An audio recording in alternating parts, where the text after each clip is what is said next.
Bonsoir mes amis.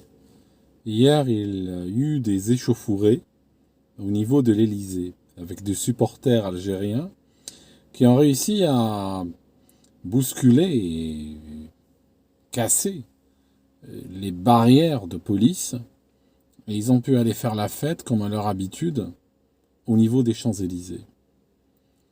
Alors aujourd'hui, l'Internet ou le Twitter s'était enflammé avec vous savez, les propos classiques, vous voyez pourquoi on ne les aime pas, ils nous cassent les pieds, des choses, des commentaires de cet acabit. Néanmoins, je voulais vous dire une chose. Il faut observer ce qui se passe sous un autre angle. C'est très important de changer d'angle.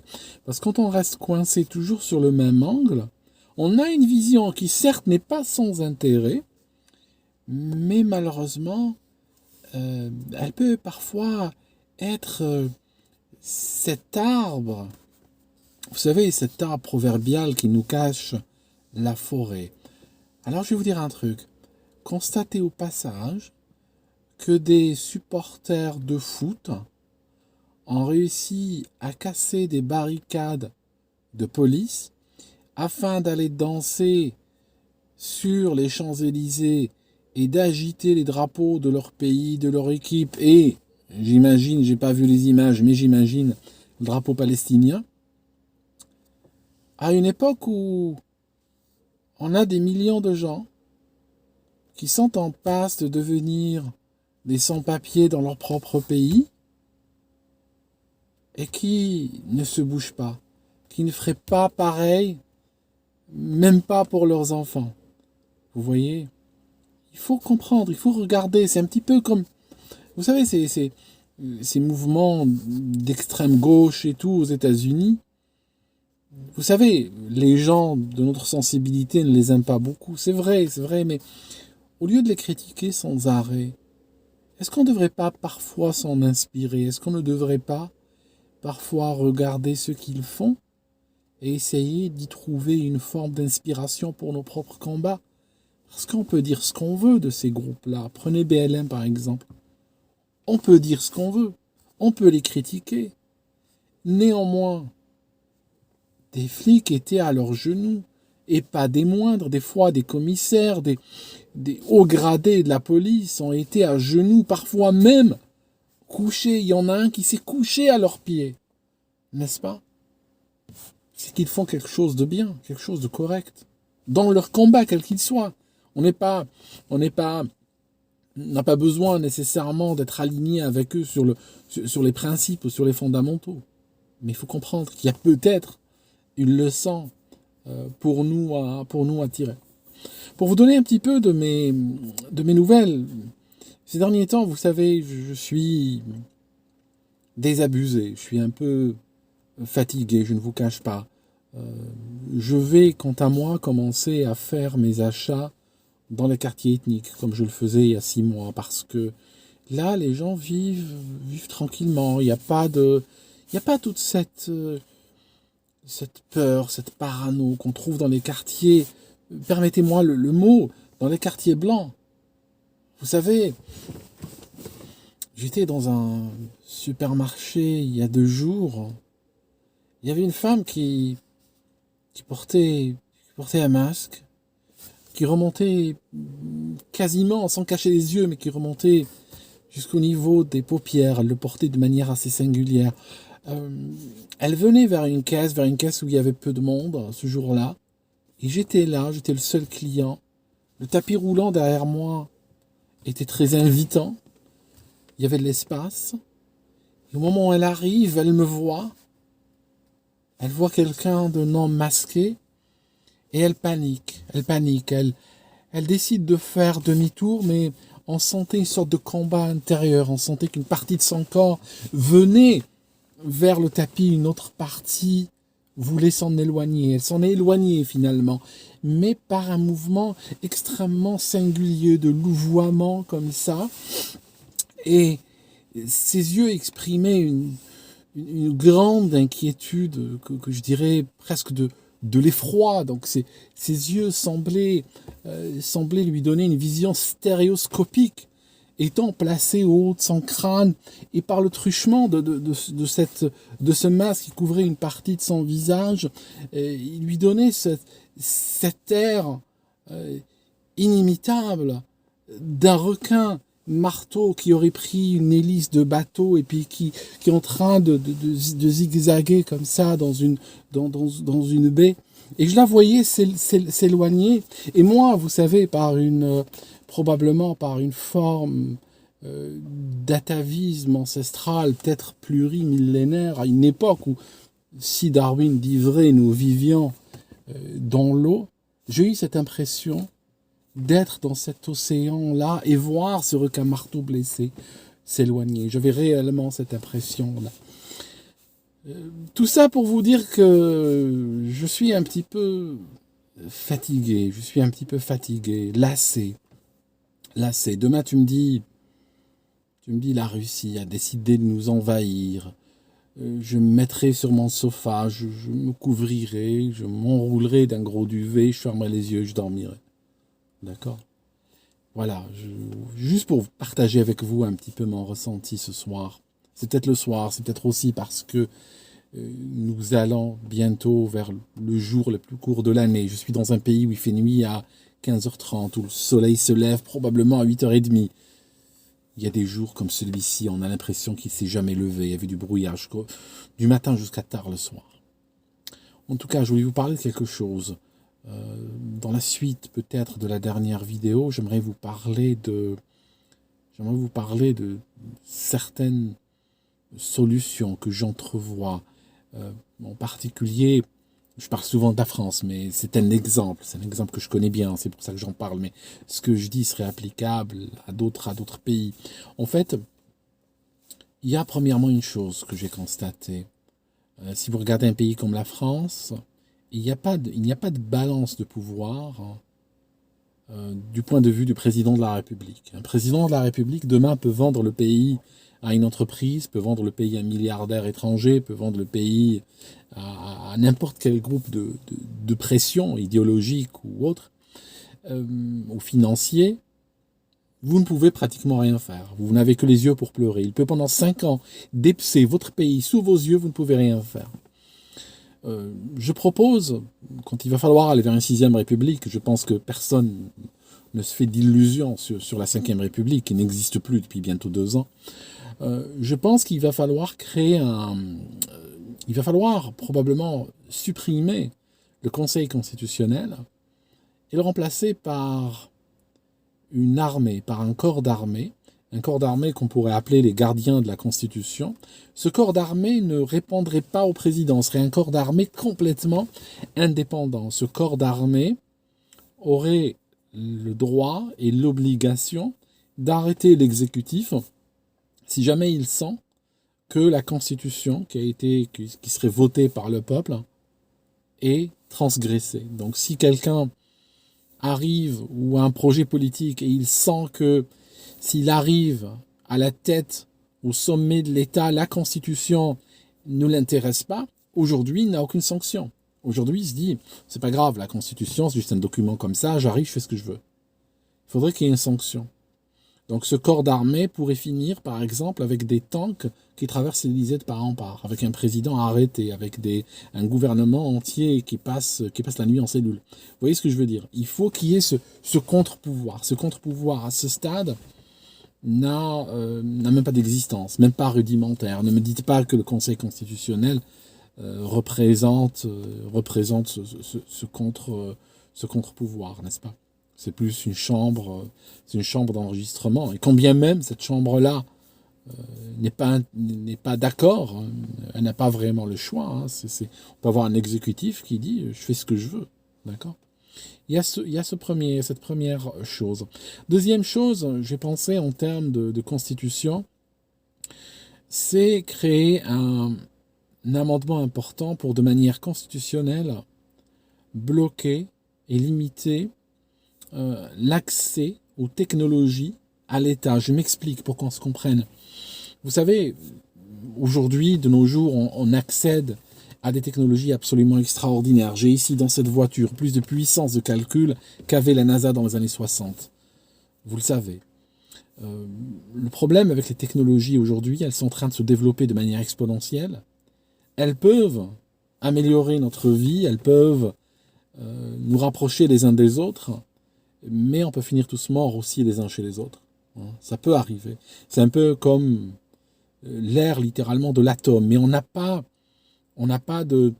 Quand l'atome est arrivé, quand la technologie nucléaire est arrivée, l'humanité s'y est réveillée de manière très brutale. C'était avec les attaques sur le Japon qui ont traumatisé l'humanité pendant 20 ans. Si vous regardez ce qui s'écrivait, ce qui se disait à l'époque, la question de l'atome était sur toutes les langues. Aujourd'hui, pour moi, l'atome d'aujourd'hui, c'est la technologie, c'est l'informatique. Si vous regardez les régimes du siècle passé, si vous regardez en particulier les régimes les plus abominables qui ont existé, j'ai pas envie de prendre de point Godwin, je laisse à chaque auditeur le soin de définir, de penser à un régime particulier, mais je vous laisse la liberté de penser à n'importe quel régime. Si vous regardez ces régimes du siècle passé, s'ils avaient accès à la technologie que nous avions aujourd'hui, leur crime aurait été multiplié par 100. Or, si ce siècle, ou sur le plan moral, n'en est pas beaucoup plus avancé que le siècle dernier, ou même il y a 5000 ans, si dans ce siècle apparaissent les mêmes dictateurs sanguinaires que le siècle passé, avec l'accès facilité qu'ils ont à la technologie, ils pourraient commettre un désastre. Ça signifie que on pourrait partir d'une situation qui aurait peut-être causé la disparition de 5% de la population à une situation qui causerait la disparition de 99,9%. Vous voyez, tout cela multiplié, ça signifie que ce n'est pas la technologie qui fait le dictateur, mais elle est capable de multiplier sa force de frappe. Or, aujourd'hui, il n'y a aucune réflexion morale ou philosophique ou autre qui est faite sur ce thème-là. J'en parle dans le vent et je constate le danger. Je vais vous dire un truc, je vais le prendre, le point Godwin quand même, allons-y, point où on en est. Vous savez, si nous étions aujourd'hui en 1942, déjà, tu envoies quoi que ce soit sur les médias sociaux contre les déportations, c'est très simple, mon ami. T'es bloqué, t'es shadowbanned et ton IP est communiqué à la commandanture. Vous le savez. Okay. Deuxièmement, si aujourd'hui, et ça c'est le cadre, pas nécessairement que de la technologie, mais de manière générale, ce rapport de l'État à l'entreprise, aujourd'hui, les déportations, je suis désolé, ne seraient pas faits par la SNCF, ou pas uniquement par la SNCF en 42. En 42, quand on aurait raflé des gens et qu'on les aurait emmenés au vélodrome d'hiver à la rue Nélaton, on n'aurait pas nécessairement utilisé que la SNCF. Pourquoi ? Parce que ça aurait été une forme, et je le dis sans la moindre espèce d'ironie, ça aurait été par rapport au standard actuel de la concurrence déloyale, de vue des compagnies aériennes, de vue des entreprises de bus et autres. Ça aurait pu finir devant un tribunal, je peux vous le dire. Ça signifie qu'aujourd'hui, il y aurait eu un appel d'offres sur des contrats déportation. Les entreprises auraient bataillé pour que chacune puisse en arracher, n'est-ce pas ? Et puis finalement, celle qui aurait financé des campagnes électorales du parti au pouvoir aurait obtenu le maximum de contrats déportation et aurait été au centre d'un scandale 5 ans plus tard pour financement illicite de campagne électorale et tous les classiques, vous savez. Donc ça, je pense aujourd'hui, je pense que le Foch de 42 n'aurait pas porté une étoile jaune en tissu. Le résistant n'aurait pas fabriqué des papiers avec une pomme de terre ou n'importe quoi dans sa cuisine et les aurait montrés à des soldats de la Wehrmacht ou un barrage SS ou autre. Je pense que les documents et l'étoile jaune auraient été numériques, auraient été infalsifiables, auraient été fabriqués par des compagnies technologiques qui utilisent les technologies numériques, les technologies de chiffrement, les technologies de clés asymétriques et tout ça pour fabriquer une étoile qu'on ne peut pas falsifier, pour fabriquer un document biométrique que le résistant n'aurait pas pu fabriquer et ne pas passer à travers les barrages SS. D'accord ? Vous me dites, tu vis dans le passé. Non, les barrages à cesse, c'est le passé, mais ça peut être demain aussi. Ça peut être demain, ça peut arriver. Je trouve qu'on a fait une erreur très grave, je vais vous le dire, par rapport aux années 40, ce qui justifie amplement ce que nous vivons aujourd'hui. Je pense qu'on a fait une erreur très grave. Si vous regardez les années 40, qu'est-ce qu'on a fait? L'Occident, de manière générale, il a fait quoi? Il a fait 70 ans de salam alek, 70 ans de pot de fleurs, 70 ans de gerbes, 70 ans de courbettes, d'excuses, de machin, de devoirs de mémoire. Mais moi, j'ai rien à cirer de tout ça. Est-ce qu'il y a une action qui a été faite pour empêcher que ça se reproduise? La réponse est non. Ça veut dire que on a passé 70 ans à nous parler du crime le plus abominable qui a jamais existé. Il n'y a pas eu un pas pour empêcher qu'il ne se reproduise. Parce que ce n'est pas, vous êtes bien d'accord, c'est pas avec les salam alek et les livres, et le devoir des mémoires et les gerbes qu'on va empêcher que ces crimes se reproduisent. On a fait quoi? On n'a rien fait, strictement rien fait. On n'a pas créé les contre-pouvoirs qu'il faut, on n'a pas créé les garde-fous qu'il faut, on n'a pas limité. Parce que on a même osé, on a été jusqu'à, quand des fois des gens parlent politique et puis que le propos s'échauffe un peu et tout ça, on a été jusqu'à dire oui, ton propos, il rappelle les heures les plus sombres. Un petit peu, on a voulu faire croire à des millions de gens que la période la plus sombre ou les heures les plus sombres de l'histoire renvoient à un crime de haine exécuté par des particuliers. Alors qu'en réalité, c'est un crime exécuté par l'État et les services de l'État et les entreprises de l'État. Voilà le truc. Donc il y a une inversion accusatoire de la part très souvent des représentants de l'État vers la population, les accusant de vouloir ramener les heures les plus sombres, alors que les heures les plus sombres, c'est vos gueules, c'est vous. Je suis désolé. Et il n'y a rien qui a été fait pour empêcher la reproduction de ce crime. Donc je pense que là aujourd'hui, ce que nous vivons, la moindre avancée technologique, on est dans une, comme disait Rabelais, on est dans une logique de science sans conscience, où le moindre développement incrémental de la technologie existante, ou la moindre nouvelle technologie qui sort, elle est immédiatement mise à profit par l'État pour contrôler, réduire les libertés individuelles, contraindre les gens à vivre d'une certaine manière ou à faire certains choix, à penser d'une certaine manière. Et ça devient de plus en plus cauchemardesque. Nous sommes en 2021, nous sommes à la fin 2021. À cette vitesse-là, en 2030, 2040, 2050, avec la technologie qui existe, je ne sais pas comment on vit. On sera des troglodytes dans des tubes en béton, installés les uns sur les autres, et puis on aurait le droit de sortir la tête 3 minutes par jour pour respirer si on n'a pas eu de mauvaise pensée durant les dernières 24 heures. Vous voyez le truc, j'exagère un peu, je viens d'Afrique, mais vous comprenez un petit peu où on va. C'est beaucoup plus cauchemardesque que je viens de décrire. Il n'y a plus de limite à l'intervention de l'État par le truchement de la technologie dans nos vies. N'importe quelle nouvelle technologie qui arrive, tu peux la lire dans une revue futuristique, tu peux la lire dans un site qui parle de nouvelles tendances, machin. Tu sais bien qu'au moment où elle arrivera réellement sur le marché, elle est dans ta vie et derrière, il y a un fonctionnaire. Ça devient extrêmement dangereux. On est en train de construire une société basée sur le modèle de la prison électronique. Donc ça, c'est un point que je voulais soulever. Et je suis en train de soulever des points comme ça. Et au moment où je commençais cette vidéo, je pensais, j'étais même pas sûr de pouvoir aller jusqu'au bout. Mais là, j'ai quelques idées. J'aimerais partager avec vous une dernière et je vais aller dormir. Je manque un peu de sommeil en fait. Je manque un peu de sommeil ces derniers jours. Je vais vous dire quelque chose.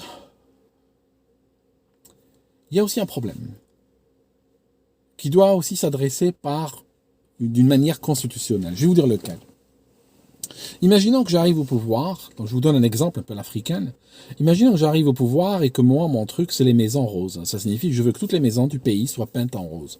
Alors, j'engage une campagne quelconque et je commence à subventionner, forcer, propagander, comme vous voulez, pour que les gens peignent leurs maisons en rose. Maintenant, le problème que j'ai, moi, je sais, je connais la vie, je sais que toutes les histoires de politique se terminent un jour. Hein, je suis aujourd'hui au pouvoir, demain je ne suis pas. Or, j'ai un problème. J'ai pas envie que lorsque mon mandat se termine, les maisons, on arrête de les peindre en rose et que les maisons qui avaient été peintes en rose, ben, on les repeigne en bleu ou en blanc ou autre chose. J'aimerais en réalité inscrire mon choix de maison rose dans la durée, même comme moi je serai plus là. Ok. Donc à ce moment-là, ce que je vais faire, je vais retirer au peuple le droit de décider la couleur des maisons. Et à ce moment-là, ce droit-là, je vais l'exporter à l'étranger. Je vais le donner à des instances internationales par un traité international quelconque, qui retirerait en fait le droit au peuple de toucher à la couleur des façades, en réalité. Ce que je suis en train de vous raconter de manière caricaturale, c'est ce qui est en train de se passer aujourd'hui sur énormément de niveaux, énormément de sujets petits ou grands. Les politiques sont en train d'engager le pays par des signatures, mais je dirais, c'est du quasi quotidien, c'est peut-être pas quotidien, mais on entend parler que des plus grands, le pacte de Marrakech par exemple, on entend parler que des plus grands, mais en réalité, il y a une logique très systémique, très maintenue sur la durée, qui exporte et qui met des petits pans de souveraineté chez des instances qui sont à l'étranger. Ça veut dire que l'homme politique qui a signé par, vous n'avez que les yeux pour pleurer. Parce que vous pouvez mettre quelqu'un à sa place, même quelqu'un qui serait de votre bord, mais il va vous dire, écoutez, je suis désolé, mais le problème c'est que j'ai les mains et les poings liés derrière le dos, parce que là, la décision sur cette thématique en particulier, elle n'est plus là. Elle ne se décide plus en France, elle se décide ailleurs. On a des accords contraignants, avec des contraintes monétaires, on a des contraintes légales énormes. Il nous faudrait 20 ans de négociations pour sortir de cet accord qui a été signé. Or, ça, il faudrait que de manière constitutionnelle, les décisions liées à la société, liées aux gens, liées au peuple, soient ramenées, soient rapatriées sur le territoire national. Il n'est plus question d'offrir, et il faudrait même probablement, et c'est là où on revient au point numéro 1, quand je vous parlais des gardiens de la Constitution, il faudrait même que si quelqu'un part à l'étranger, signe un accord, et que le but de cet accord est d'offrir un pan de souveraineté à une institution, à un milliardaire, à un pays étranger, à un groupement d'intérêts quelconque, qu'à son retour du pays, il y a justement ces militaires qui l'attendent. Il y a ces militaires qui l'attendent, et puis voilà, il déjeunera avec l'accord qu'il a signé. C'est obligatoire de faire ça. Parce que sinon, à force de laisser ces gens signer des accords de cette manière-là, un jour, vous ne pouvez rien faire. Vous pouvez strictement rien faire. Vous allez arriver à voter un président de la République dont le programme sera, voilà, chers concitoyens, chères concitoyennes, etc. Mon programme comporte la seule chose que je peux réellement gérer en tant que président de la République, qui est la gestion des ordures ménagères. Dans mon programme, on les sortira le mardi, on les sortira le jeudi, il y aura 2 ramassages hebdomadaires et les sacs auront telle couleur. Ça veut dire que littéralement, vous n'aurez plus de choix sur la destinée de vos vies, de votre avenir et de votre pays et de l'avenir de vos enfants, ne seront plus ni entre vos mains, ni entre les mains de vos représentants, aussi légitimes soient-ils. Ça veut dire que même si vous répariez votre démocratie et que vous arrivez avec des représentants légitimes, malgré leur légitimité, ils ne pourront plus rien faire pour vous. Ok ? Voilà mes amis. J'ai tendance à parler beaucoup quand je manque de sommeil. C'est juste la petite qui m'a réveillé 2 nuits de suite. C'est tout. Il n'y a rien de méchant. Je suis pas du type insomniaque. Au contraire, j'ai besoin de plus d'heures de sommeil que ce que je ne veuille admettre, en fait. Quoique ces dernières années, c'est peut-être l'âge, on n'est pas en train de rajeunir non plus. J'ai tendance à dormir un peu moins qu'avant. Enfin, mes amis, voilà, je vous laisse, et puis, je suis désolé pour cette tenue de rappeur, il fait super froid, là, il fait super froid, je respire de l'eau, il y a de l'humidité dans l'air, le ciel est bas, enfin, on se comprend, c'est pas des heures glorieuses que nous vivons, j'ai presque l'impression que nous vivons les heures les plus sombres de ce siècle. À très bientôt, mes amis, et bonne nuit.